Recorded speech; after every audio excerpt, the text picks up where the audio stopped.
자, 그러면은 이제 출발해 보도록 할 텐데 여러분들 일단 좋아요 한 번씩 누르셨죠? 예? 오늘 좋아요 많이 눌러야 됩니다. 좋아요 여러분 이거 볼 수 없는 자료들이에요. 아 진짜. 네. 대표님 누르셨어요? 우리부터 먼저 누르셨어요? 지금 방송 중이라서 아 빨리 눌러야죠. 핸드폰 안 켰는데. 아 그래. 자, 여러분들 좋아요 많이 눌러주시고 오늘 진짜 꿀팁 나갑니다. 네, 여러분 돈돈에서만 음. 볼 수 있는 거 맞나? 아닌가? 아 근데 돈돈에서 압도적으로 볼 수 있습니다. 아 그런 거 그거 맞는 네, 것 같아요. 압도적으로. 압도적으로 자료 준비도 많이 해오시고 그렇죠. 너무나 좋으신 우리 뻔한 소리 하는 거 잘 못하시는 것 같은데. 아니 진심이에요. 아 진심이에요? 빨리 소개해 주시죠. 네. 자, 그러면 오늘 함께 해주실 분 또 모셔보도록 하겠습니다. 여의도 카페는 무슨 말이에요? 오늘 유한타증거 글로벌 자산배분 김동관 연구원님 모셔보도록 하겠습니다. 어서 오세요. 안녕하십니까 연구원님. 아, 연구원님 어떻게 지내셨어요? 아, 네, 너무 바쁘게 지금 시장 상황이 너무 안 좋아서 바쁘실 네, 때죠. 진짜. 많이 대응하고 있었습니다. 아, 그러니까 시장이 안 좋으면 아무래도 조금 그 바쁨의 기준이 어떤 것 때문에 어떤 일을 또 처리하셔야 돼가지고 좀 바쁘실까요? 일단 증시에서 그러니까 미 증시를 움직이는 핵심 뉴스들에 대해서 계속해서 공부를 해야 되고요. 그리고 이제 아무래도 이제 고객분들 연락 오시면은 그 부분에 대해서 이제 저희 뷰에 대해서 다시 한번 이렇다라는 컨펌을 해드리는 그런 역할을 계속 하고 있죠. 연구원님도 진짜 공부에 끝이 없습니까? 이 경제는? 네, 끝이 없죠. 진짜 끝이 없어요. 네. 와, 진짜 보통 일이 아닙니다. 네, 근데 그렇게 해주시기 때문에 오늘 또 이렇게 준비해주신 내용이 컨텐츠가 좋을 수밖에 없는 거예요. 그렇죠. 네, 자 그러면 오늘 음. 말씀드렸던 것처럼 네. 중간 선거 관련해 가지고 이야기를 나눠보도록 할 텐데 일단 중간 선거라고 하면은 이제 지금 대통령 미국 대통령 바이든 대통령의 평가 중간 평가라고도 볼 수 있잖아요. 그렇죠. 네, 그렇죠. 이거 중간 선거를 통해서 평가를 좀 받는 건데 이게 사실 선거가 우리 경제에 왜 큰 영향이 있나? 이거 무슨 의미가 있나? 미국 경제 뭐 움직이나? 라고 생각하실 수 있을 것 같은데 일단 실제로 영향을 미치는 건 팩트입니까? 많이? 네, 영향을 미치는 건 역사적 과거가 그렇게 보여주고 있습니다. 역사적 과거로 계속 봤을 때 네네. 근데 어떤 것 때문에 좀 그렇게 영향을 미치는 거예요? 아무래도 이제 그 기억하실 거예요. 2020년도 2021년 초반에 이제 트럼프 정권과 바이든 대통령 후보가 이제 경합을 했을 때 굉장히 많은 뉴스가 나왔죠. 네. 바이든 대통령이 실제로 당선이 된다라고 하면 정말 미 증시가 큰일 날 수 있다. 그렇기 때문에 그러한 부분에서도 굉장히 시장이 많이 흔들렸던 거를 기억하실 거예요. 네. 그럼에도 불구하고 시장이 지금 이제 출렁출렁이다가 다시 반등하긴 했지만 어찌 되었던 그 시장을 움직이는 데는 큰 핵심 축으로 작용을 했다라는 부분은 부정을 못하죠. 그런 부분에서 이제 2022년 중간 선거도 마찬가지로 역사적으로 어떠한 흐름이 있었는지 보시면은 이제 수긍은 하실 수 있을 것 같습니다. 네. 그 수긍할 수. 그 제가 찾아보니까 그 인터넷에 검색을 해보면 네. 가장 이제 어떻게 보면 이제 때에 따라 다르긴 하겠지만은 그리고 상황에 따라 다르지만은 그런 질문들이 있더라고. 근데 그게 좀 궁금하긴 하더라고요. 통계적으로 봤을 때 있는지 없는지는 저는 이제 모릅니다. 근데 이제 그 질문들이 이런 게 많았어요. 그래서 공화당이 잡는 게 좋아요? 민주당이 잡는 게 좋아요? 네. 증시에? 이런 질문들이 있는데 그거는 딱 이렇게 특정할 수는 없는 거죠? 애매한 저의 거죠? 뷰로는 전혀 관계가 없습니다. 전혀 관계가 관계가 없다. 없다. 어느 당이 중요한 것보다. 네네. 그럼 어떤 게 중요합니까, 좀?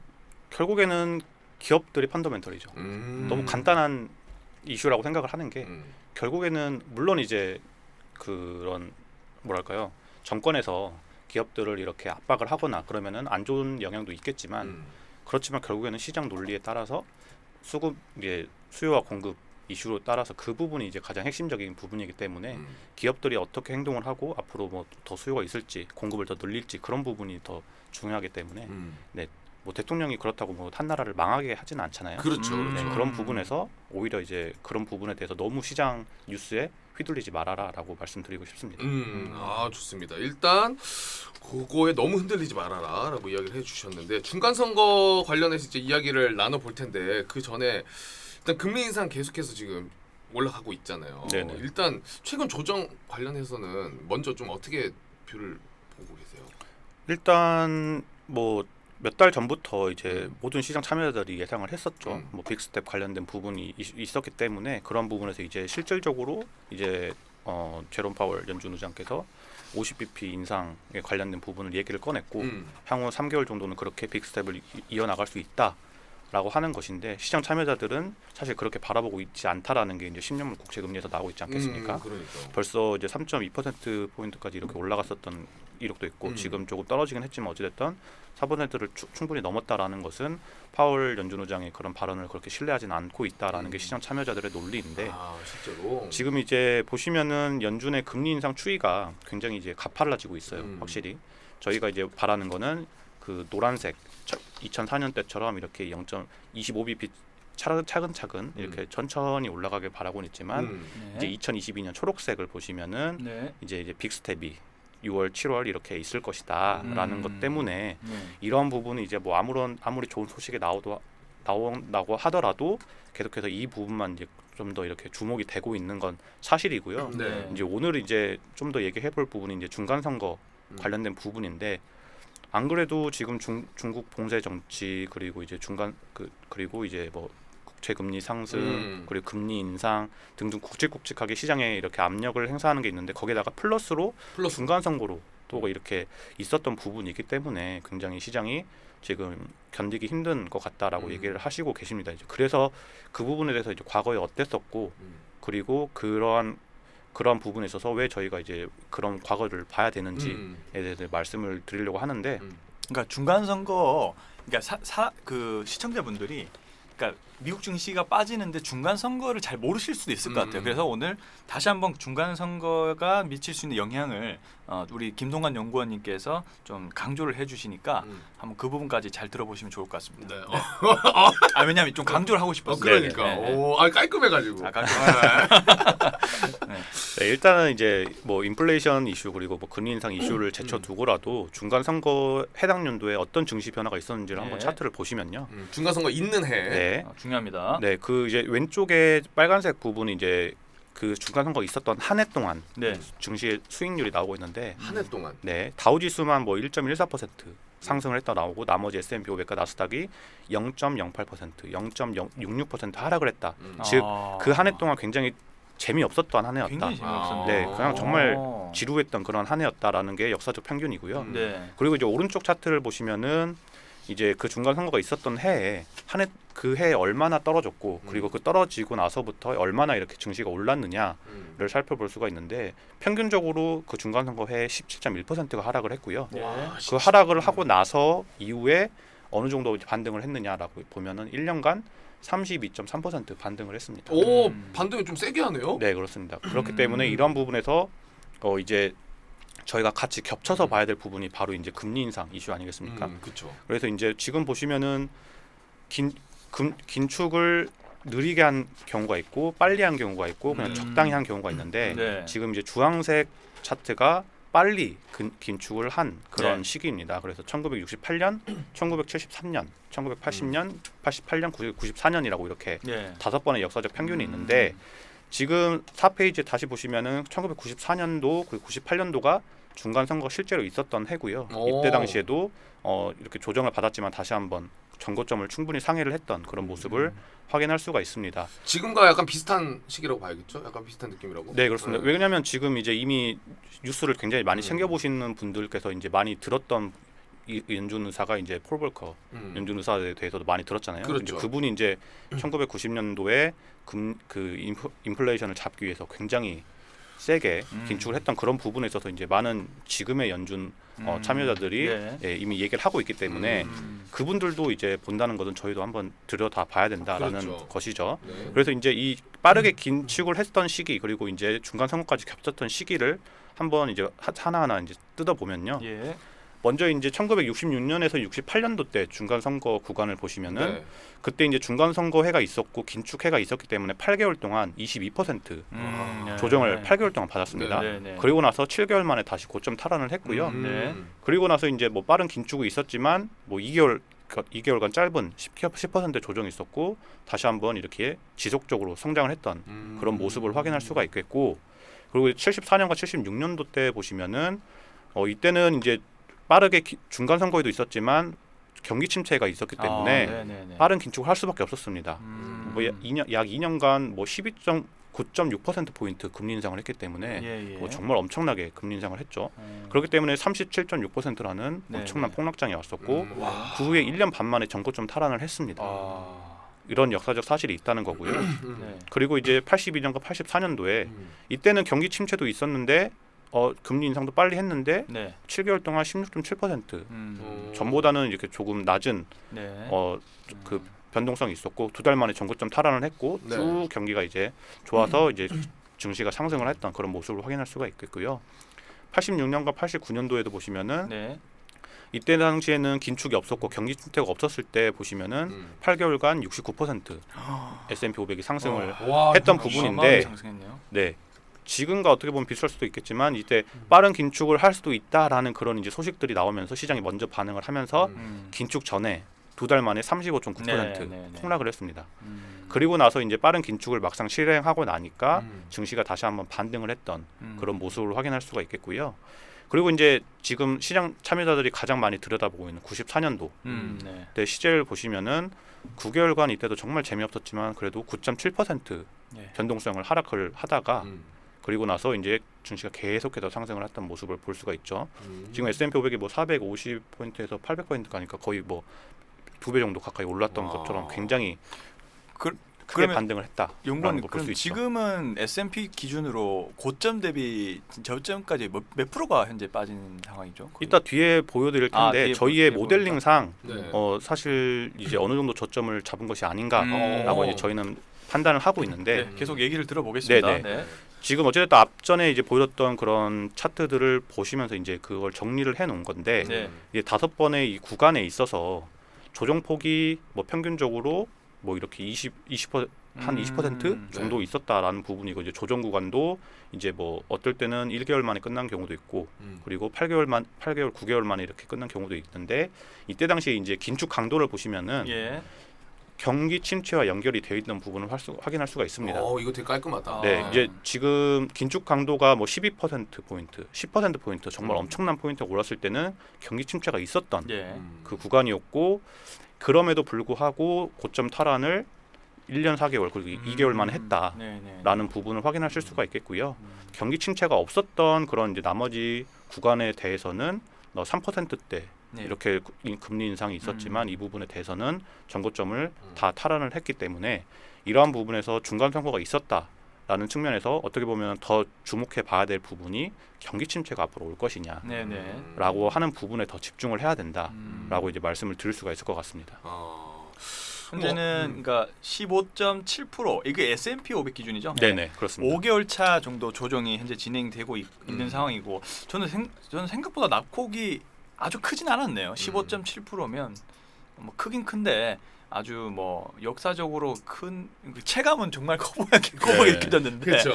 네, 막상 수치로 보니까 일단은 뭐 평균 정도 에버리지 수준으로 좀 보여집니다. 네. 네. 와, 37% 빠졌을 때랑 비교하면 그나마 좀 저 때는 어떻게 살았을까요? 아 그러게요. 어. 우리가 겪어보지 않은 구간이라서. 네. 74년도면은 그때 계셨나요, 대표님?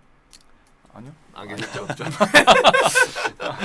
그렇죠. 그나마 좀 나은 것 같은데 그러면은 어쨌든 중간 선거가 진행되는 그 해에는 좀 이렇게 조정을 받다가 결국에는 그래도 반등이 온다. 네. 반등이 지금 자료만 봐도 반등은 무조건 왔고 이제 고점 탈환하는 기간의 차이는 있지만은 무조건 반등이 있는 건데 이 반등을 하려면은 그래도 뭐 이게 지금까지는 역사적으로 이랬다는 거고 뭔가 뒷받침되는 게 있어야 반등이 올 거 아니에요. 그냥 네. 항상 그래 왔으니까 무지성으로 믿고 갈 수는 없는 거니까 맞습니다. 어떤 걸 보고 어떤 게 좀 뒷받침이 돼야 그렇죠. 네. 이게 반등이 오고 또 그 기간이 좀 짧아질 수도 있습니까? 일단 앞전에 말씀드렸던 것처럼 지금 시장이 가장 크게 들여다보고 있는 것은 긴축 속도 얼마나 빨리 할 것이냐인데 긴축 속도. 그 긴축 속도를 바라보고 있는 연준 의사들도 바라보고 있는 게 바로 이제 인플레이션 수치 아니겠습니까? 네. 그러니까 이 인플레이션이 꺾일 것이다라는 거를 감지를 하게 된다면 네. 굳이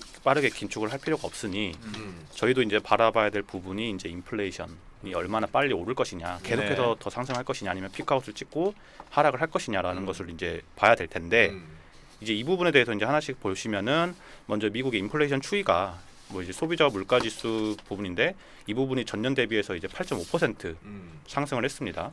이제 8.5%라는 것을 보시면은 정말 2021년도 때 뭐 4월달에 4.2% 상승을 했는데 거의 2배 가까이 네. 이렇게 빠르게 상승을 했던 부분이 있는데 지금 일단은 지금 이제 오늘 수요일 날 있을 소비자 물가지수 발표 전망치가 8.1%입니다. 8.1%. 네, 0.4% 포인트 하락을 한다라는 게 전망이 되고 있습니다.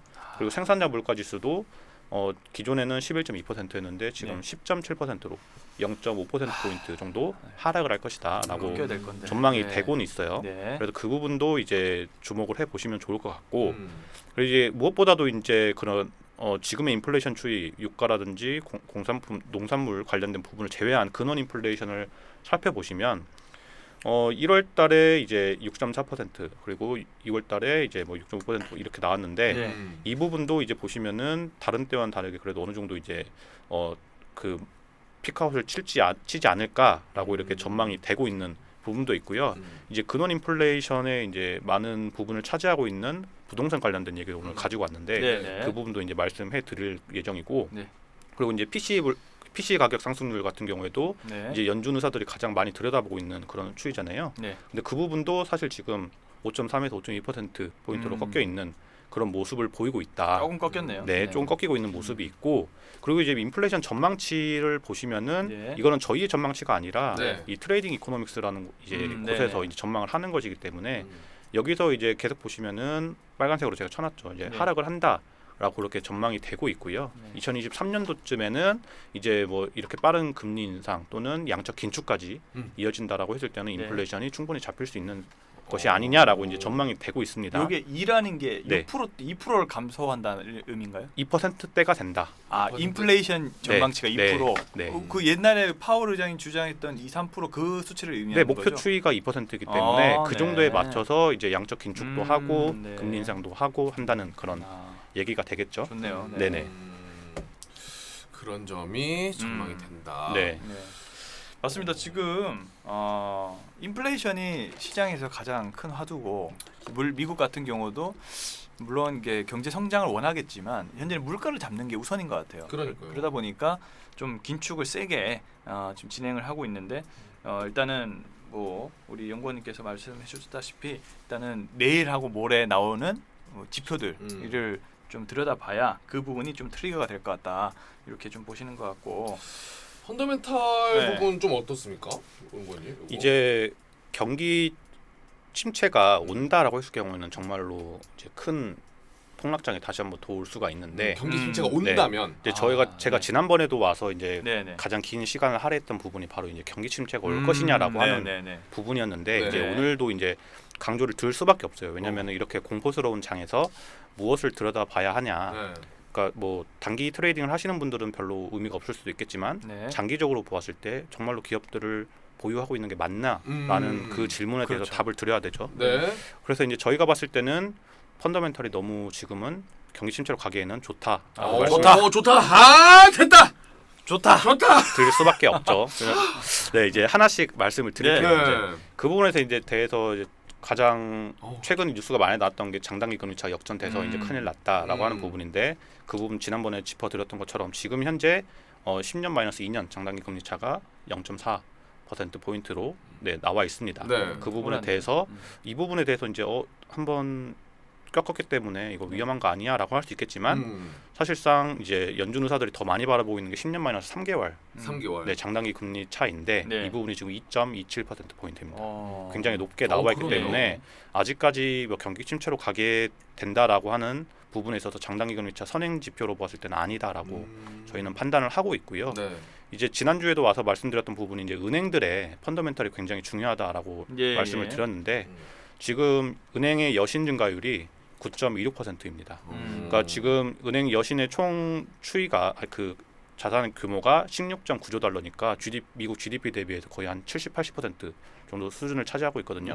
그렇기 때문에 이 여신 증가율이 만약에 계속해서 꺾이는 측면이고 완전히 나락으로 간다라고 했을 때는 그때는 정말로 경기 침체로 갈 수 있는 그런 부분이다라고 보실 수가 있는데, 지금 이제 대표적으로 2008년도 때부터 2010년도까지 보시면 여신 증가율이 푹 꺾여 있는 모습을 예. 볼 수가 있습니다. 네. 뭐 당연하겠죠. 이제 펀더멘털이 꺾이고 기업들이 줄도산을 하고 이제 그런 모기지 금리도 안 좋으면서 주택담보대출 관련된 부분도 꺾이면서 여신 증가율이 꺾일 수 있는데 네. 이 부분이 지금은 그렇지 않다라고 저희는 말씀드리고 있고요. 아, 자료가 있으니까 마음이 너무 놓인다.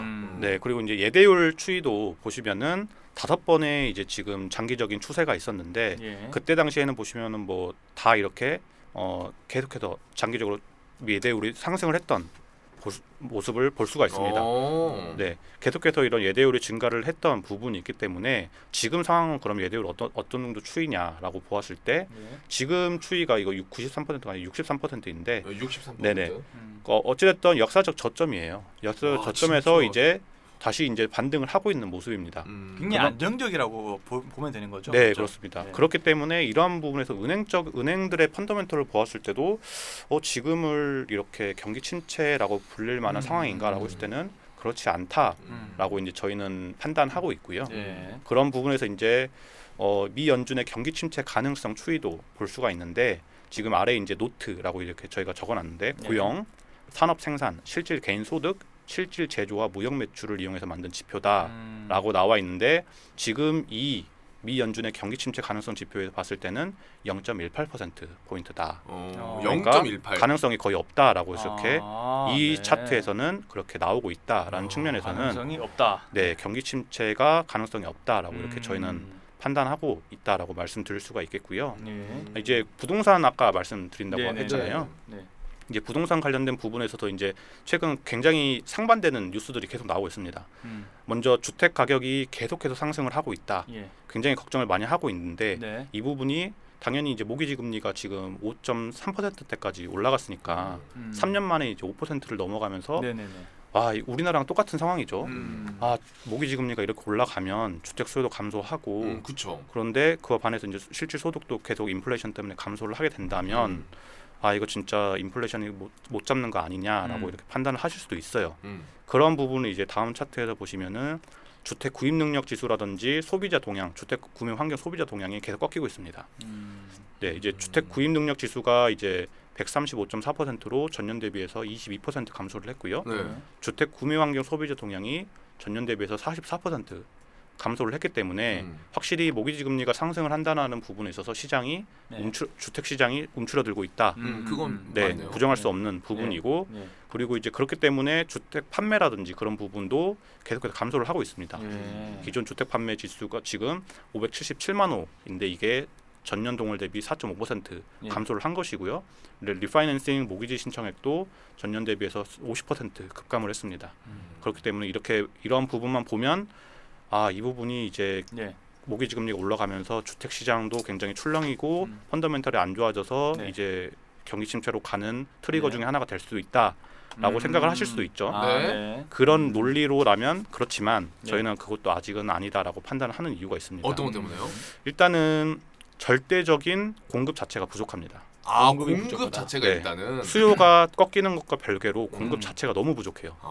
이제 그걸 갖다가 보시면은 미국의 기존 주택 재고를 보시면은 95만 채입니다. 네. 지금 전년 대비해서 거의 10%까지 꺾여 있는데 음. 역대 최저치입니다. 재고가 재고가 없어요. 재고가 네. 그러니까 만약에 공급이 엄청 나는데도 수요가 지금 이렇게 떨어지고 하면은 그거는 진짜 좀 문제가 있을 수 있지만은 네. 그거와 별개로 일단 공급 자체도 없다. 네.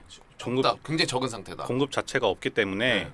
이러한 부분에서 이제 수요가 아무리 감소를 한더라도 그 주택 가격 관련된 부분이 완벽하게 이렇게 팍 꺾이는 게 아니라 완만하게 꺾이는 거죠. 지금의 시장에서는 왜냐하면 공급 자체가 부족하기 때문에. 그렇죠. 네, 그래서 이제 공급을 맞추려고 네. 지금 보시면은 건축 허가건이라든지 착공 네. 건수가 증가를 하고 있어요. 그렇네요. 네, 확실히 증가를 하고 있는 모습을 볼 수 있는데 건축 허가 건수가 3월달에 이제 187.3만 건 나왔는데 예측치도 상회를 했고요. 네. 16년 만에 지금 4개월 연속 180만 호 이상을 허가를 주택 그 건설 허가가 계속해서 나오고 있는 상황이고요. 네. 착공 건수도 보시면은 179만 3천 건으로 계속해서 증가를 하고 있는 모습이고 이는 2006년도 6월 이후에 가장 높은 수치다라고 하는 측면에서 공급이 굉장히 부족하기 때문에 이런 착공 건수라든지 부분이 계속해서 증가를 하고 있는 부분 또한 팩트로서 확인을 하실 수가 네. 있는 부분입니다. 그러네. 그렇다고 하면 이제 이 은행권의 펀더멘털도 굉장히 중요했고 네. 부동산 관련된 부분 어떻게 돼 있느냐를 살펴보시면요. 음. 먼저 미국의 연체율을 보시면은 작년 4분기 때 4.65%가 나왔습니다. 지금 1979년 조사 이래 4분기 중 가장 낮은 수치다라고 오. 하는 부분에 있어서 연체율이 굉장히 낮다라는 네. 모습을 확인하실 수가 있겠고요. 네. 차압률도 0.11% 어. 전분기 나왔습니다. 이는 역대 최저치로 2010년도 때 제일 이 주택 시장이 출렁였을 때가 2.23%였으니까 그거랑 비교했을 때는 엄청 네, 지금 차압이 뭐 아예 없다라는 음. 수준으로서 굉장히 모기지 시장이 건전하다라는 측면에서 음. 그 경기 침체로 가는 트리거가 될 수 있느냐를 질문을 하신다면 그 부분은 아니다라고 저희는 생각을 하고 있습니다. 네. 그리고 이제 가계부채 비율도 생각했던 것만큼 높지 않아요. GDP 대비해서 가계부채 비율이 78.5%니까 우리나라 같은 경우에는 뭐 140%가 이미 네네네. 넘어서 굉장히 힘든 부분이 있겠지만 미국은 네네. 아니다라고 저희는 생각을 하고 있습니다. 가계 부채도 훨씬 괜찮은 상황이고.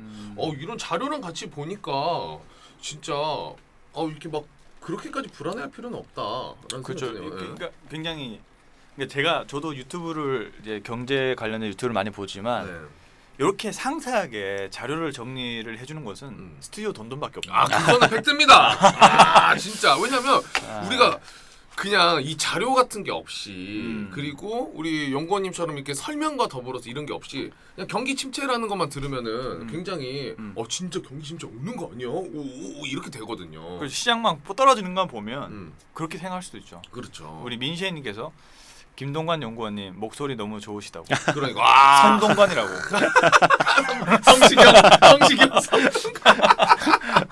네. 감사합니다. 연구원님 진짜 이런 말씀 드리긴 뭐하지만 좀 이따 다 끝나고 나서 네. 마지막 가시기 전에 네. 잘 자요. 가시면 안 네, 됩니다. 나 그거 지금 말하려고 하는 줄 알았어. 네, 큰일 그거 납니다. 시킬 것 같더라. 아닙니다. 네, 부탁드리겠습니다. 저도. 네, 그거 진짜 괜찮은 것 같아요. 쇼츠에 나올 겁니다. 연구원님 잘 자요 하는 거. 우리 쇼츠 하나 만들어야죠. 아유, 진짜 네. 하나 있으면 좋습니다. 성동관 연구원님 우리 잘 큰일 자요. 납니다. 네, 저 성시경 팬인데 아우 큰일 왜요? 날 소리입니다. 비슷해요 지금 느낌이 진짜로. 네, 이미지 너무 비싸세요. 네. 네. 뭔가 뭐야? 제가 이제 만약에 예. 여성이라면 통화 한번 하고 싶네요. 배우원님이랑. 여자인 척 하지 마세요. 자 그럼 다음 오빠 뭐 살펴봐야 돼? 우리 이제 그걸 봐야죠. 이 차압률. 그러니까 이제 한마디로 압류가 적어지고 있다. 이걸 말씀드린 거잖아요. 그렇죠.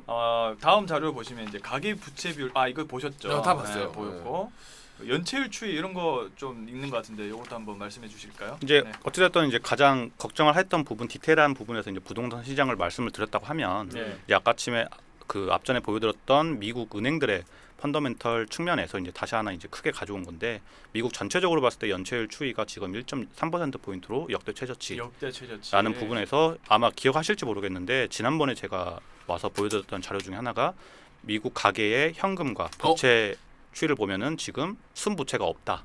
맞아. 현금이 더 많다라는 맞아요. 부분도 말씀드렸던 부분과 맥락을 함께 한다라는 부분이고 이제 은행들의 재무 건전성을 한마디로 볼 수 있는 티어 1 비율이 지금 15.6%로 미국 은행의 이제 기본적인 추천하는 게 8%인데 그 부분이 거의 2배 가까운 수준으로서 높기 때문에 은행들의 앞서 보였던 부분과 티어 1 비율로 보았을 때도 경기 침체가 오기에는 조금 힘든 게 아닌가라고 생각을 하고 그 포트폴리오를 유지하고 있습니다. 은행의 자산이 매우 건전한 상황이네요. 네네. 여기 보시면 기본 자본 비율이라고 합니다. 티어 1이라고 해서 자본금, 뭐 자본잉여금, 이익잉여금, 뭐 하이브리드 등을 위험 자산으로 나눈 값이라고 하니까 잘 참고를 해보시면 좋을 것 같습니다. 네. 자 그러면은 지금 시간이 우리 집중해서 듣다 보니까 시간이 너무 빨리 지나가고 있어. 그래서 이런 것들 전반적으로 어쨌든 자료를 다 보고 분석을 해봤을 때 경기 침체는 걱정하지 않아도 될 수준이긴 하다. 네. 지표들은 그렇게 얘기를 해주셨는데. 그래도 이제 변동성이 요즘에 좀 심하다 보니까 이런 장에서 중간 선거도 있고 이제 종목 관련해서 또 봐야 될 것 같아요. 어떤 게 그러면 좀 믿음직스럽고 지켜봐야 되는지. 근데 앵커님 그 전에 좀 제가 보고 싶은 자료가 있어요. 그래요? 개인적으로 보고 싶은 거? 네, 이게 시청자분들께서도 궁금하실 것 같은데 우리 그 향후에 미국 지수가 이게 펀디멘탈적 이게 증시를 만약에 반영한다면 이게 음. 시나리오를 준비를 해오셨거든요. 요거 한번 설명만 듣고 그래. 종목을 한번 보시면 좋을 것 같습니다. 네, 펀더멘털적 증시 최악 시나리오를 이제 저희가 잔존가치 모델이라는 모델링을 통해서 이제 상승 여력을 파악을 해보는데, 일단은 이 상승 여력이라는 것은 그 적정 주가 수준이라는 것이지 이게 뭐 저희가 목표 주가가 아니다라는 점을 다시 한번 말씀드리고 싶겠고요.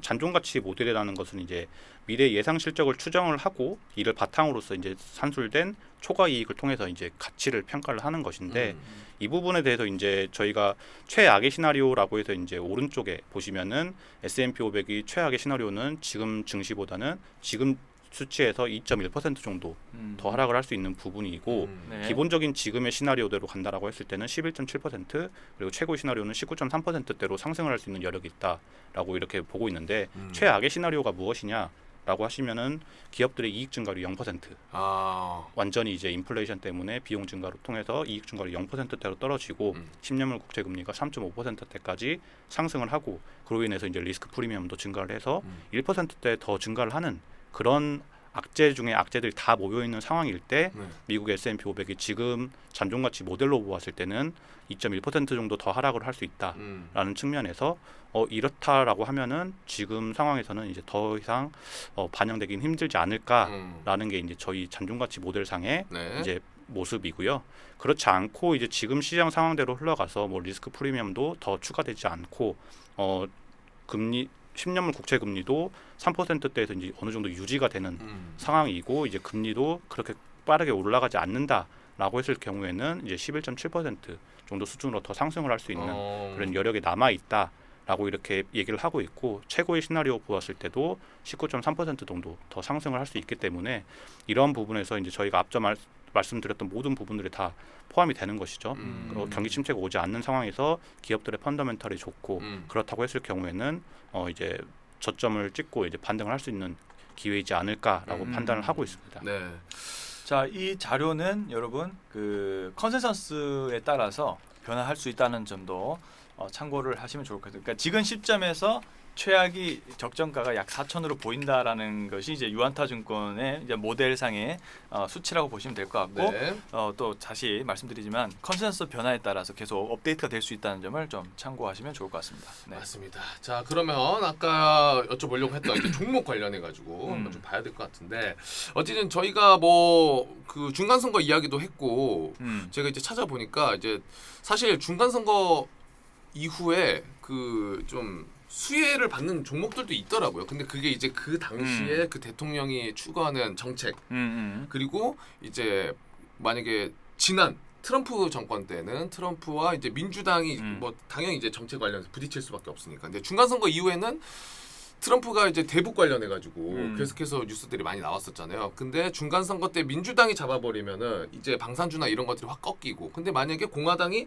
쭉 중간 선거 때 그 정권은 좀 이렇게 많이 자릿수를 가져오면은 방산주 그대로 쭉 타고 갈 것이다. 그러니까 그게 정권에 따라서 수혜받는 주들이 다르기도 하더라고요. 근데 이제 뭐 중간 선거 외에도 뭐 포함해서도 그렇지만 그 외에도 또 종목들을 이 시장에서 그럼 어떤 걸 지켜봐야 되냐 좀 얘기해 주시면 좋을 것 같은데. 일단은 반도체일 수밖에 없다라고 말씀을 드리고 있어요. 왜냐면은 일단은 그 정권에서 지금 이제 각 국가별로 패권 전쟁을 하는 데 있어서 가장 지금 핵심으로 나오는 게 반도체 산업 아니겠습니까? 굉장히 뉴스도 많이 나왔죠. 이제 미국도 그렇고 유럽도 그렇고 중국도 그렇고 다 지금 반도체 산업 관련된 분야가 앞으로의 패권을 다지는데 가장 중요한 부분이다라고 이미 언급을 했고, 그에 관련된 정책들도 쏟아져 나오고 있습니다. 그리고 이제 저희가 생활을 하면서 가장 피부로 느끼는 것들이 지금 점점 이 IoT라든지 그런 기기들에 대한 수요도 굉장히 늘어나고 있고, 그런 부분이 꺾일 것이냐라고 했을 때는 저희는 그렇지 않을 것이다라고 얘기를 하고 있는데, 그거를 이제 저희가 다시 한번 잔존가치 모델링을 통해서 지금 시장의 컨센서스 대비해서 어느 정도 이제 저평가가 되어 있느냐를 보았을 때, 이제 뭐 퀄컴이라든지 마이크론 테크놀로지, 어플라이드 매테리얼스, 뭐 램 리서치, 어드반테스트, ASML, 뭐 KLA 등등 이런 반도체 기업들, 뭐 우리나라 SK 하이닉스도 다 포함이 되어 있고요. 지금 삼성전자도 다 포함이 되는데 이 예상 ROE를 보시면은 평균적으로 지금 뭐 퀄컴 55%입니다. 55%. 와. 말도 안 되는 그런 네. 수치가 나오고 있고요. 마이크론 테크놀로지도 23.5%가 나오고 있어요. 어. 그러니까 예상 ROE가 이렇게 높다라는 것은 결국에는 기업들의 펀더멘털이 수요가 굉장히 많다라고밖에 볼 수가 없는 것이기 때문에 어마어마하네요. 그리고 이제 실적 발표를 다 보셨을 거예요. 다 좋아하는 기업들이시니까. 그럼 보시면은 뭐 핸드셋이라 뭐 모바일이라든지 노트북 네. 수요가 감소를 한다라고는 하지만 데이터 센터라든지 추가 이런 반도체가 필요한 부분이 굉장히 다양화되고 있고 계속해서 수요가 늘어나고 있다라고 굉장히 자신감 있게 그 실적 발표에서 다 얘기를 했거든요. 그렇죠. 그렇기 때문에 그러한 부분을 살펴보시면서 지금 반도체 관련된 분야에서는 저희 본부에서는 여전히 저희 포트폴리오에 가장 많이 그 가지고 있는 산업군이다라고 볼 수가 있는데 네네. 펀더멘털적으로 이제 반도체 업종 수익 추이가 나오고 있어요. 네. 이제 4월 달 추이도 보면은 지금 거의 500억 달러가 나오면서 글로벌리하게 반도체 업종 수익이 계속해서 역대 최고치를 찍고 있다라는 측면을 볼 수가 있고 네. 지금 2022년도에 이제 반도체 출하량을 보시면은 지금 보시면 4,277억 개가 이렇게 출하가 될 것이다라고 하면서 역대 최고치로 또 나온다라는 모습을 볼 수가 있고 기업들이 이러한 수요를 맞추기 위해서 R&D 비용이 계속해서 증가를 하고 있는 모습 또한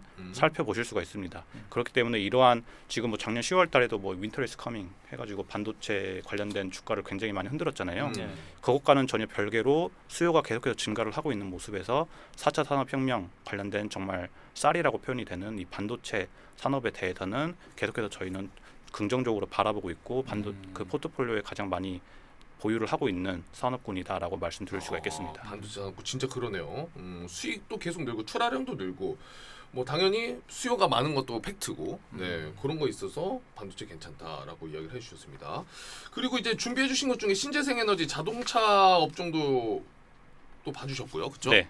신재생에너지 같은 경우에도 저희는 이제 계속해서 보유 종목으로 포함을 해야 되는 산업군이다라고 강력하게 주장을 하고 있습니다. 이제 아까 반도체도 이제 패권을 장악을 하는 데 있어서 굉장히 중요하다라고 했지만 따라오는 거죠. 반도체가 들어가고 그 전기 수요가 계속해서 늘어난다 날 수밖에 없는 상황이면 당연히 에너지의 패권을 잡아야 되는데 지금 계속해서 뭐 산유국들의 의존을 할 수 있는 상황이 아니잖아요. 그렇죠, 이제. 그리고 이제 유럽 국가들도 더 이상 이제 러시아에 의존을 할 수 없다라는 것이 자명하게 드러난 사실이기 때문에 그렇죠, 느끼고 있으니까. 그런 부분에서 이제 신재생 에너지를 사용할 수밖에 없다라고 이렇게 저희는 판단을 하고 있고요. 신재생 에너지 관련 기업들도 제가 오늘 시간이 부족해서 뭐 자료를 준비해 오진 않았지만 그 계속해서 매출이 증가하고 있어요. 그리고 이제 여기 잔존가치 모델링 상에도 예상 ROE들이 계속해서 그 10%에서 20%대를 유지를 하고 있고요. 그러한 수준으로 봤을 때 적정 가격에 대한 상승 여력이 뭐 캐네디언 솔라 같은 경우는 210%, 진코 솔라 200%, 다초뉴 에너지 172% 등등 펀더멘털적으로 이 기업들이 뭐 PSR이 거의 뭐 1에서 5배 수준 굉장히 낮은 그런 수준으로 나와 있고요. 이미 조정을 충분히 1년 반 정도까지 받았기 때문에 이런 부분에서 앞으로 이제 긴 안목으로 보았을 때는 반도체와 함께 갈 수밖에 없는 산업이다라고 판단을 하고 있고 자동차 업종 같은 부분도 이제 지금 나와 있는 앱티브라든지 기아, 포드, 니오, 테슬라, 제네럴 모터스 등등이 지금 이제 상승 여력이 꽤 높게 나오고 있는데 이제 자동차 부품을 담당하고 있는 앱티브 같은 경우도 그렇고 다른 기업들도 보시면은 이미 반도체 연결이 안 될 수가 없습니다. 아, 그렇죠. 네. 자연적이죠. 네, 자율주행이라든지 그리고 이제 전기차 관련된 부분에 있어서 그런 반도체에 대한 수요가 증가를 할 수밖에 없는 부분에 있어서 신재생 에너지도 엮여 있죠. 그런 친환경적인 부분까지 엮여 있기 때문에 이런 자동차 업종들도 충분히 공부를 해보시고 투자에 도움되면 굉장히 좋을 것 같습니다. 진짜 원팀으로 같이 가는 느낌이네요. 여기 네, 그렇습니다. 네. 진짜 하나로 같이 움직이고 그 다음에 이제 에너지업, 원자재업, 금융업까지도 이제 이야기를 해주시려고 가져오셨는데 시간이 너무 부족하네. 네. 짧게만 혹시 여쭤볼 수 있습니까? 네네. 이제 저희는 이제 어떤 아직도 매력이 그 기업들의 포트폴리오를 구성할 때 글로벌리아 포트폴리오 구성할 때 아직도 저희는 이제 70%는 성장주, 30%는 가치주라고 얘기를 하고 있고요. 네. 성장주의 70%는 너무 많은 거라고 생각하실 수도 있는데 사실 지금 세상에서 이제 성장주, 가치주를 구분하기 너무 힘들죠. 애플을 성장주로 분류할 것인지 가치주로 분류할 것인지 애매하죠. 네, 지금도 의견이 분분한 것처럼 그렇기 때문에 저희는 아직까지 이제 그런 시장이 계속해서 성장주에 더 투자를 하는 것이 맞다라는 측면인데 그래서 이제 앞전에 그런 기업들을 보여드렸고 이제 가치주로 분류가 되는 에너지 업종 같은 경우에도 천연가스라든지 원유 기업들이 지금 계속해서 좋은 이렇게 펀더멘털 유지를 하고 있어요. 실적이 계속 잘 나오고 있고 그렇죠. 어느 정도 유가라든지 천연가스 가격이 하락하더라도 그런 관련 기업들의 비용 대비해서 충분히 더 이렇게 이익이 창출이 될 수 있는 그런 환경이기 때문에 그렇죠. 에너지 업종도 뭐 전체 포트에서 5에서 10% 정도 담으면 좋겠다라고 이렇게 말씀을 드리고 있고 이런 에너지 업종의 매력도를 살펴보실 수가 있다는 점이 있고요. 이제 원자재 같은 경우에도 이제 뭐 4차 산업혁명과 관련될 수밖에 없는 종목이긴 하지만 그렇죠. 그런 부분에서 어찌됐든 이 기업들은 가치주로 분류가 되어 있기 때문에 뭐 글렌코어라든지 서던코퍼, 리오틴토, 현대제철, 뭐 디어앤컴퍼니 이런 기업들도 들여다보시면 좋겠다. 라고 말씀드리고 네. 이제 뭐 금리 인상이 된다라고 했을 경우에는 금융업종도 빠질 수 없지 않겠습니까? 그런 부분에서 이제 이 지금 잘 좀 생소한 기업들인 뭐 에퀴터블 홀딩스라든지 레이몬 제임스 파이낸셜이라든지 아니면 비자, 아메리칸 익스프레스, 뭐 찰스 슈왑 같은 그런 기업들까지 있다라고 말씀드릴 수가 있겠습니다. 네. 그렇게까지 정리해 주셨습니다. 네. 그 이제 오늘 연구원님께서 진짜 구체적으로 자료와 함께 다양한 설명을 해주셨는데 우리 개커 명민주님이 개커 명민주님. 제가 개인적으로 이제 요 댓글 남겨줬어요. 어. 근데 오늘 보여주셨던 뭐 경기 침체까지 위험성 좀 덜한 것 같다. 자료적으로는 지표로 봤을 때는 뭐 다양한 자료를 이야기해 주셨는데 그런 자료들은 전쟁 변수는 반영이 안 되는 부분인 건가라고 이제 궁금해하시는데 요거에 대해서 간단하게만 좀 얘기. 이제 시장 펀더멘털을 볼 때 저희가 이제 계속 기업을 봐라라고 하는 이유는 기업들이 결국에는 그 전쟁 관련된 부분까지 다 포함을 하는 거지 않겠습니까? 그렇죠. 뭐 비자 카드 예를 들어서 이번에 굉장히 좋은 실적을 발표를 했는데 얘기를 했을 때 러시아 관련된 부분에 있어서 수요가 그렇게 크게 관여하지 않는다라고 얘기를 했고요. 반도체 기업들도 실적을 발표하면서 러시아 매출이 그렇게 크게 관여하지 않는다라고 얘기를 했습니다.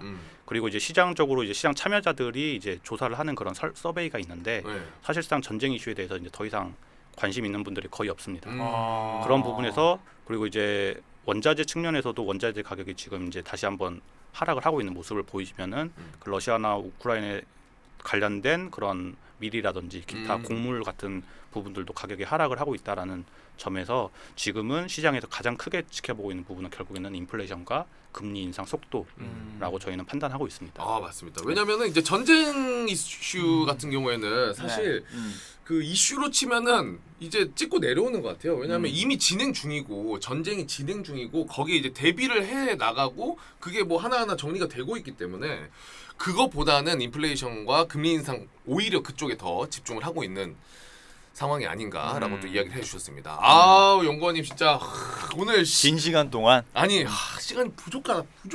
항상 부족해요. 네, 항상 더 듣고 부족해요. 싶고 진짜 나중에 이제 2시간 편성도 생각해봐야 되는 거 아니야? 참아주십시오. 자 오늘 너무나 귀여운 말씀 감사해요. 연구원 좀 오늘 어떠셨습니까? 그래도 우리와 함께하는 시간 지난번에 여쭤본 것 같은데 그래도 괜찮으시죠? 네네 너무 네. 편하게 대해주셔서 네. 너무 즐겁게 방송할 수 있었던 것 같습니다. 아유 고맙습니다. 자 우리 그러면 가시기 전에 아주 좋았어요. 네. 그러면 잘 자요 말고 잘 자요는 왜냐면 지금 우리가 지금 증시가 좀 자면 안 됩니다. 그렇죠. 일어나야 돼요. 그래서 오늘 장 일어나요. 어떻게 하면 될까요? 네, 오늘장 화이팅입니다.